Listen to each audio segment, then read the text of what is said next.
इटावा लोकसभा से सांसद जितेंद्र दौरे हमारे साथ हैं। जिस तरह से जो दादरपुर की घटना में जिस तरह से लगातार घटनाक्रम चेंज हो रहा है। 48 वर्षों की शैक्षणिक उत्कृष्टता के साथ 23 से भी ज्यादा प्रमुख बीटेक प्रोग्राम्स और 600 से अधिक अंतर्राष्ट्रीय छात्रों के साथ विज्ञान डीम्ड टू बी यूनिवर्सिटी देश की बेहतरीन यूनिवर्सिटी में से एक है।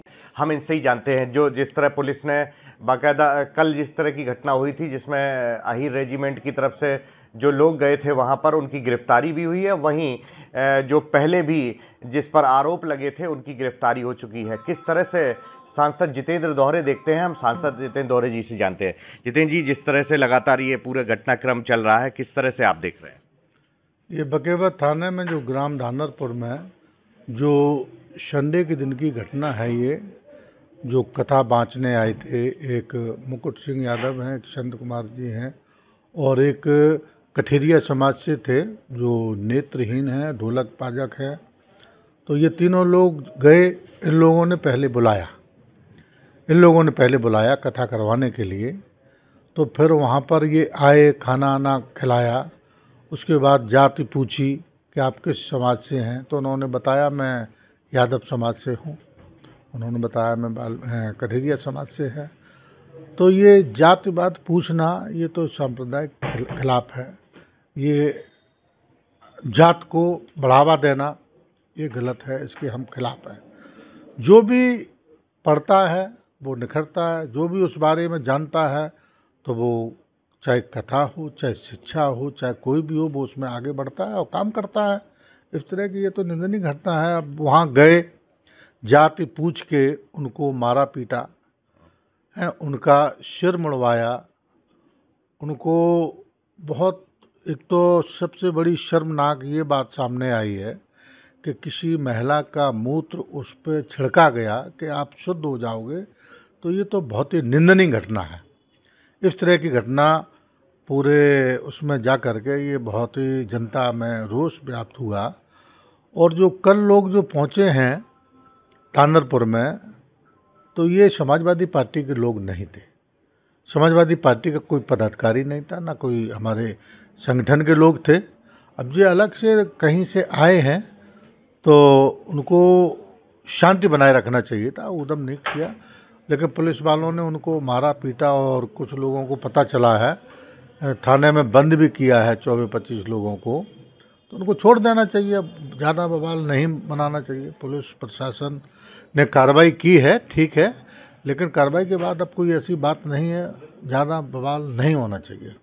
किस तरह से, चूंकि जिस तरह लगातार अब तो दोनों पक्ष से लगातार मुकदमे दर्ज हो चुके हैं और जिन्होंने वीडियो वायरल किया था उन लोगों की गिरफ्तारी पुलिस कर चुकी है, वहीं जो कल अराजक तत्वों ने जो मतलब वहां जाकर उपद्रव फैलाने की कोशिश की थी उनको भी पुलिस ने गिरफ्तार किया है।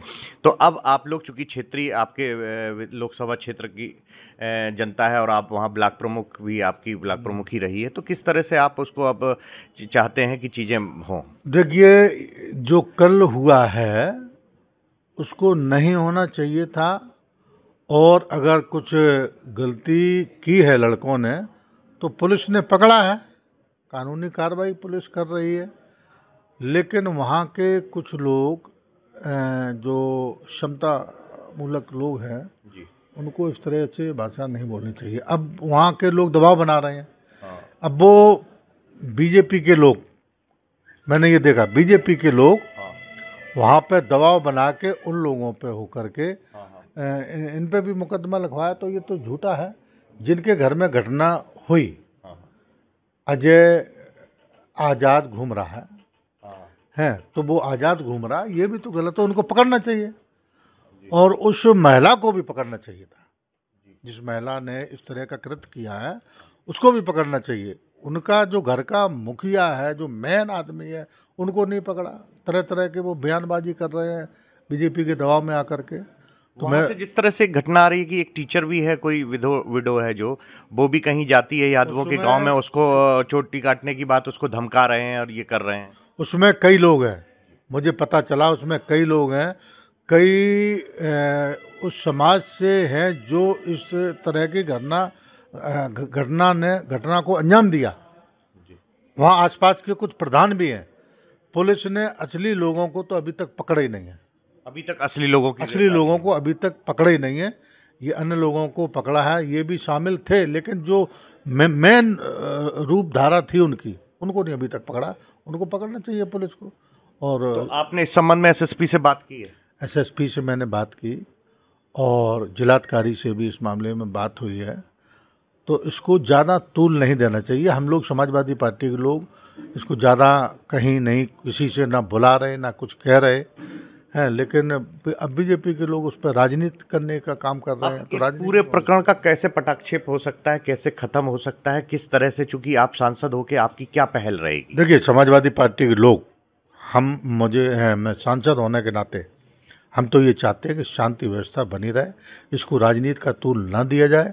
और यही हमारे राष्ट्रीय अध्यक्ष माननीय अखिलेश यादव जी ने भी कहा है कि किसी भी तरह का कोई हमारा पदाधिकारी या नेता या विधायक सांसद कोई भी उद्यम नहीं करेगा। उत्तर प्रदेश के मुख्यमंत्री योगी आदित्यनाथ भी कह रहे हैं कि इस पर राजनीति हो रही है, जातिगत चीजों पर जाया जा रहा है। तो राजनीति तो उन्हीं के लोग कर रहे हैं ना, बीजेपी के लोग राजनीति कर रहे हैं। उन्हीं के बुलाए हुए कुछ लोग थे, कल भी बीजेपी के लोग भी उसमें शामिल थे, तो ये तो गलत है ना। अच्छा, जिस तरह से मनीष यादव जो समाजवादी पार्टी के वरिष्ठ नेता हैं इस क्षेत्र के, वो भी कहीं ना कहीं उंगली उठा रहे हैं अखिलेश यादव के कि उनको जो कथावाचकों को वहां लखनऊ पार्टी कार्यालय बुलाकर उनसे ये गाना गवाना या ढोलक बजवाना ठीक बात नहीं है, वो दुखी थे तो उनके यहाँ घर जाना चाहिए था। देखिए, अच्छा, ये लोग अपने आप खुद गए, माननीय राष्ट्रीय अध्यक्ष जी ने नहीं बुलाया था, तो ये लोग खुद गए। तो अब जब गए तो इन लोगों की इच्छा थी कि हम भी कुछ सुनाएं, तो उन्होंने सुनाया। उसमें कोई राजनीति वाली बात थोड़ी है, ना उनका कोई अपमान वाली ऐसी कोई बात है। वो तो सम्मान करते हैं, राष्ट्रीय अध्यक्ष जी ने सम्मान किया। कोई भी आदमी आ जाए, किसी भी दल का हो या किसी भी समाज का हो, हमारे घर पे आएगा तो हम सम्मान करेंगे उसका। तो उन्होंने भी सम्मान किया। 51,000 रुपये भी दिए। हाँ, यही उनका कहना है कि 51,000 रुपए भी दिए जा रहे हैं, उनसे गाना भी गवाया जा रहा है। मतलब दुखी लोग थे तो उनके घर जाना चाहिए था अखिलेश यादव को। अखिलेश यादव ऐसा नहीं करते। तो जब वो लोग खुद अपनी मर्जी से वहाँ पहुँच गए, इसलिए वो नहीं आए। तो ये आपने देखा, ये इटावा लोकसभा से सांसद जितेंद्र दोहरे हैं, जिनका कहना है कि जिस तरह का जो घटनाक्रम है उस पर वो किसी भी तरह से शांति होनी चाहिए, राजनीति नहीं होनी चाहिए। और साफ साफ कहा कि अभी जिस तरह की गिरफ्तारियां हुई हैं, कुछ लोग अभी भी बाकी हैं जिनको पुलिस ने अभी उन पर गिरफ्तारी नहीं की है।